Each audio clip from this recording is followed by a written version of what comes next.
Эфир нашего телеканала продолжит программу «Актуальное интервью». В студии Иван Лазаренко. Здравствуйте. По программе переселения граждан из аварийного жилищного фонда в этом году только в Якутске будет введено 9 многоквартирных домов. А в целом по региону к концу этого года получат ключи от новых квартир 26 тысяч граждан. Как реализуется программа переселения граждан из ветхого и аварийного фонда в Якутии, об этом мы поговорим с гостем нашей студии. Это Сергей Колбанов, заместитель генерального директора дирекции жилищного строительства нашей республики. Сергей Семенович, я вас приветствую. Здравствуйте. Здравствуйте. Ну, давайте начнем вот с такого вопроса. Все-таки не секрет, что большинство ветхих и аварийных домов находится в столице региона, ну, что крайне логично, и народу здесь живет больше. Скажите, сколько граждан в этом году уже получили ключи от нового жилья и сколько осталось построить еще до конца года? Еще раз здравствуйте. На территории городского округа город Якутск признано аварийными и внесены в республиканскую адресную программу 160 многоквартирных домов, признанные с 1 января 2012 года по 1 января 2017 год. В марте текущего года в Сальсарском округе был введен в эксплуатацию 130-квартирный жилой дом, куда были переселены были приобретены 123 жилых помещения, общая площадь которых составляет 3500 квадратных метров. По итогам второго квартала 2022 года всего по городу накопительным итогом переселены 2000 граждан города Якутска. До конца 2022 года будут введены, как вы сказали, 9 многоквартирных домов. Это дом по Свердлово в строительном округе, застройщик муниципальный специализированный застройщик агентства по развитию территорий, 111-квартирный дом. Еще будет введен в эксплуатацию по улице Кузьмина 149-квартирный жилой дом, застройщик ООО «Оптима Строй». И 7 домов, квартал Воинская, 7 домов, застройщик Республиканское ипотечное агентство, где будут приобретены 672 жилых помещения. Ну, цифры действительно впечатляют, но давайте от города отвлечемся. В каких еще районах ведется строительство по данной программе, включая и города Ленск, Мирный, Нерюнгри, ну а также и сельские районы? Да, вот строительство ведется практически по всей республике. Охвачены 27 муниципальных образований. В нынешнее время сейчас строится 99 многоквартирных домов, из которых 60 домов будут введены в этом году. Ну, строительство ведется активно практически во всех озвученных районах, но хотелось бы отметить строительство, активное строительство в 4 районах и в городе Якутске. 4 района – это Ленский район, 4 дома, и по 7 многоквартирных домов в Мегино, Кангаласском, Горном и Алданских районах.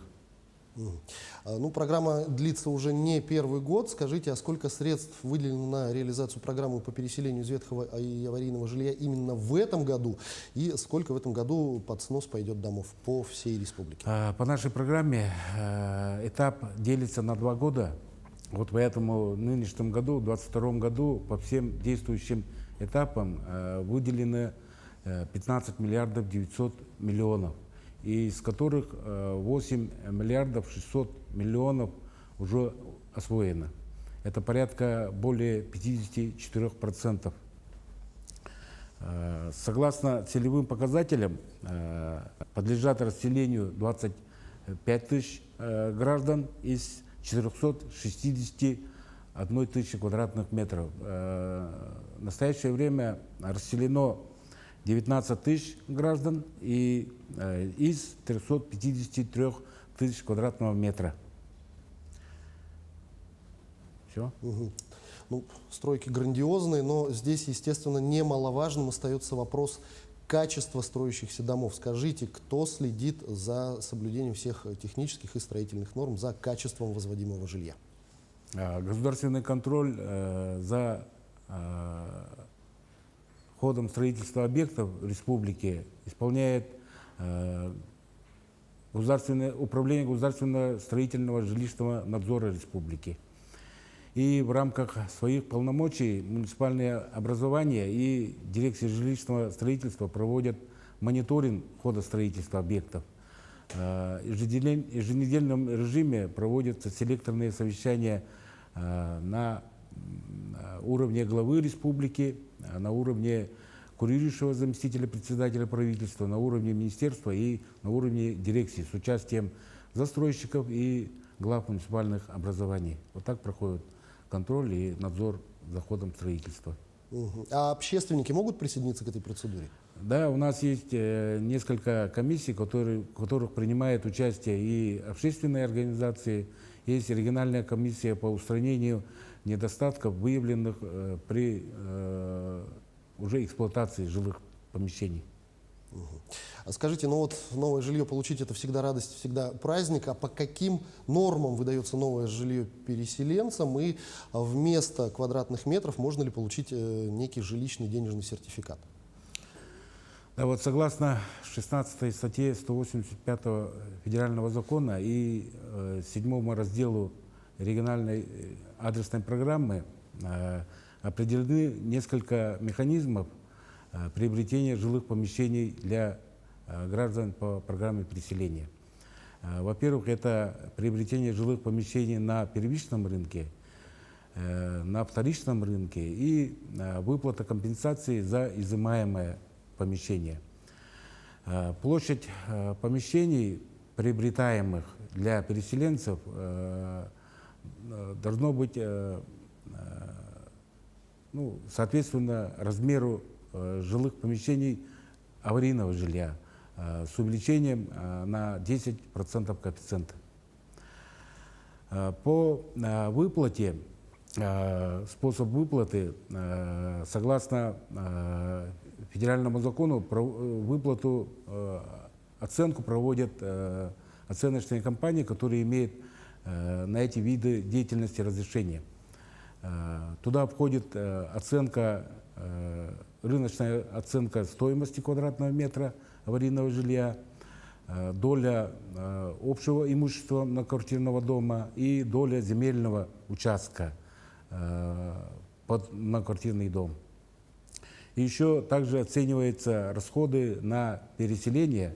Это такие расходы, как расходы на переезд, аренда временная, аренда жилья временная. Вот эти расходы и все вносятся на выплату компенсации, входят. Ну, из практики, что больше предпочитают люди? Все-таки новое жилье или какую-то компенсацию? Ну, тут от решения собственников зависит. Ну, в таком процентном отношении, ну, процентов 20, где-то процентов 80 приобретает жилые помещения и процентов 20 выбирает способ выплаты возмещения. Ну, строят огромными площадями, десятки тысяч квадратных метров, и наверняка много желающих зайти на этот рынок. Скажите, как отбираются застройщики по данной программе? Кто утверждает, что именно вот эта компания будет строить тот или иной дом? Ну, по отбору застройщиков механизм простой. Органы местного самоуправления оформляют земельный участок под строительство многоквартирного дома, затем проводят аукционную процедуру на основании 44-го федерального закона для выявления арендатора земельного участка. Потом направляет заявку к нам, дирекцию жилищного строительства, и, рассмотрев заявку района, мы проводим тоже вторую уже процедуру аукционную для выявления застройщика данного многоквартирного дома, где будут приобретаться жилые помещения для переселенцев. Вот такая вот процедура выявления застройщиков. Нередки ситуации, когда ветхие дома числятся в списке аварийных по нескольку лет и обещают снести в этом году не снесли, обещают снести в следующем. Скажите, почему такие ситуации возникают? Ну, согласно 185-му федеральному закону, в нашу программу внесены дома, которые признаны в период с 1 января 2012 года и по 1 января 2017 года. На текущий момент программа переселения реализуется до конца 2025 года. Вся информация по перечням многоквартирных домов аварийных находится на официальных сайтах Министерства строительства, на официальных сайтах муниципальных образований, нашей дирекции и официальном сайте государственной корпорации Фонд содействия реформированию ЖКХ. После 2025 года есть ли какая-то информация, что-то будет или нет? Пока четкой информации нету, но вопрос ветхого жилья не только у нас в республике, но и по всей стране очень стоит остро. Как называем, третий этап продолжения программы переселения, возможно, после расселения, после исполнения второго этапа нынешнего, это с 19 по 25 годы. Ну, для этого сейчас и на уровне Министерства строительства Российской Федерации, и на уровне Фонда реформирования ЖКХ проводится очень много бесед, разговоров, что будет продолжение третьего этапа, но финансовая сторона пока остается, ну, как разрешится финансовая сторона, и так и будет все понятно. Мероприятие продолжит. Ну, давайте еще раз объясним нашим телезрителям, все-таки, как вообще эта программа функционирует, как формируется список аварийных домов. О том, что программа в следующем году будет работать, вы уже сказали. И самое главное, как в эту программу попасть, если жильцы дома многоквартирного, например, считают, что все, дом находится в аварийном состоянии. То есть вот весь процесс.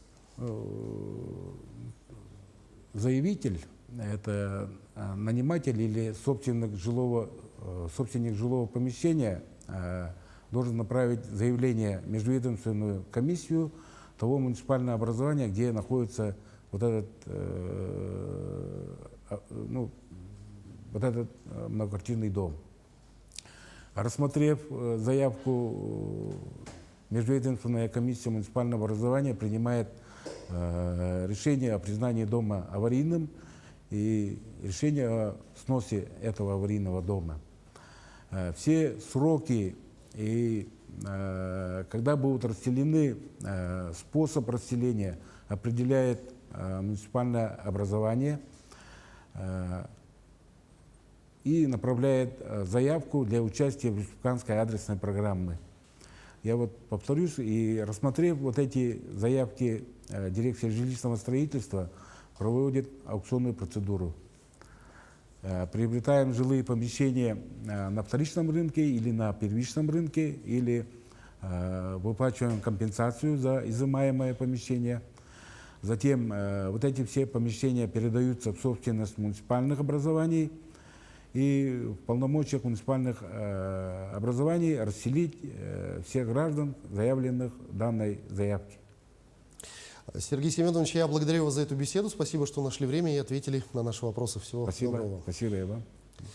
Вы смотрели программу «Актуальное интервью». Как реализуется программа переселения граждан из аварийного жилья? Мы сегодня говорили с нашим гостем. Это заместитель директора дирекции жилищного строительства нашей республики Сергей Колбанов. До встречи в эфире.